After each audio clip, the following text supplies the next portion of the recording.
అందరికీ నమస్కారం అండి. నేను పుష్పలత. ఈరోజు నేను చేయబోతున్న వీడియో ఆహ్, స్పిరిచువల్‌గా కాదు.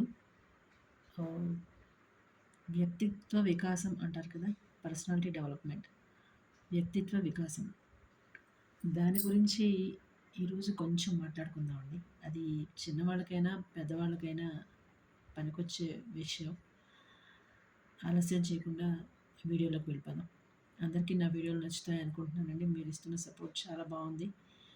ఆహ్ ముందు ముందు ఇంకా ఇలాంటి సపోర్ట్‌ని నేను కోరుకుంటున్నాను. ఇంకొంతమందికి నా వీడియోస్ కానీ, షార్ట్స్ కానీ చేరే విధంగా మీ ప్రోత్సాహం ఉండాలని కోరుకుంటున్నాను.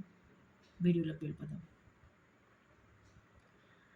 వ్యక్తిత్వ వికాసం అంటే ఏంటంటే, వ్యక్తిత్వ వికాసం గురించి చెప్పగలిగేంత పెద్దవాళ్ళం కాదు.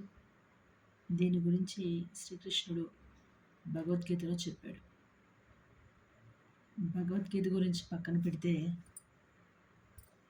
మనకి తెలిసి ఈ రోజుల్లో మనం మిస్ అవుతున్నదేంటి? అసలు తెలుసుకోవాల్సిందేంటో కొంచెం ఆలోచిద్దాం. అదేంటంటే, ఈ రోజుల్లో యువత కాదు, ముఖ్యంగా సాధారణంగా ఇంట్లో ఉండే మహిళలు కావచ్చు, పిల్లలు కావచ్చు, అందరూ కూడా మిస్ అవుతున్నదేంటంటే, మర్చిపోవడం. లేదు, ధ్యాస లేకపోవడం.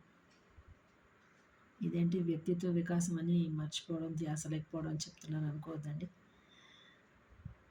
కొన్ని పనులు వెంటనే చేయడం ద్వారా కొన్ని అవాంతరాలని మనం తొలగించేయవచ్చు. అడ్డంకుల్ని తొలగించేయవచ్చు. ఏ పనైనా, ఏ వస్తువైనా, ఏ విషయమైనా తలచిందే తడవుగా చేసేయాలి. అంటే ఇప్పుడు ఏదైనా వస్తువు ఉందనుకోండి, ఉదాహరణకి ఆ పని అయిపోగానే తీసి పక్కన పెట్టేయడం.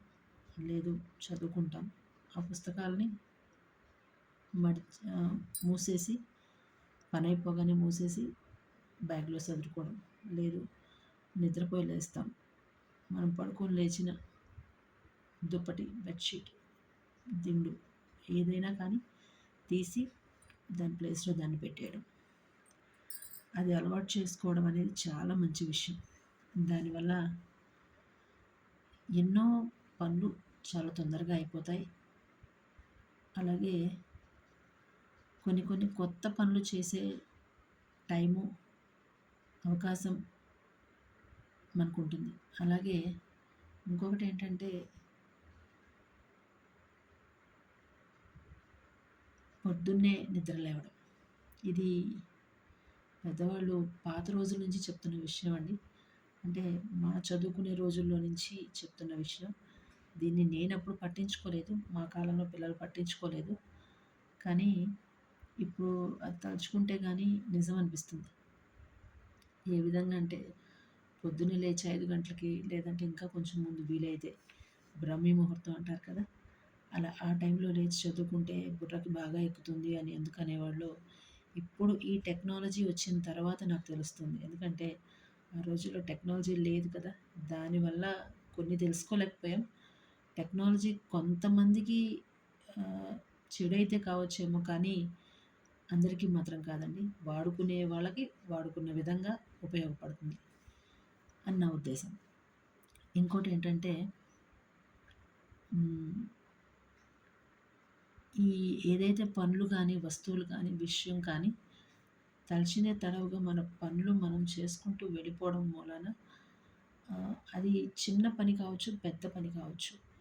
ఏమవుతుందంటే, ఆ పని తాలూకు ఏదైనా కానీ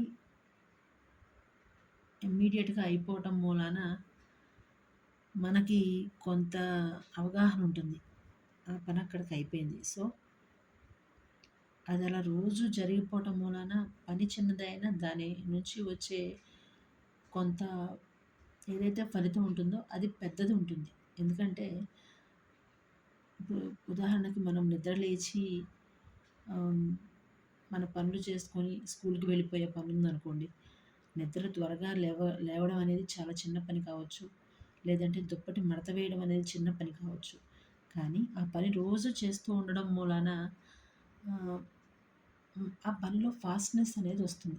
గబగబా చేసేసుకొని నెక్స్ట్ పనికి వెళ్ళిపోతూ ఉంటాం. టిఫిన్ చేయడం కావచ్చు, స్కూల్‌కి వెళ్ళే షూస్‌ని శుభ్రం చేసుకోవడం కావచ్చు. అలా ఆ పనులు ముందు ముందు అయిపోతాయి. ఇది కేవలం ఉదాహరణ మాత్రమే. అలా ముందు త్వరగా అయిపోవడం మూలాన కొన్ని పనుల్లో ముందుండే అవకాశం ఉంటుంది. ఇది పెద్దవాళ్ళకే కాదండి, చిన్న పిల్లలకు కూడా చాలా బాగా ఉపయోగపడుతుంది. అది చిన్న వయసు నుంచి చెప్పుకోగలిగితే, నేర్పించుకోగలిగితే పేరెంట్స్, పిల్లలు చాలా ఆహ్, అభివృద్ధి పదంలో ముందుకెళ్ళే విధంగా ఉంటుందండి. ఈరోజు ఈ వీడియో ఇంతేనండి. అందరికీ నమస్కారం. నచ్చుతుందనుకుంటానండి.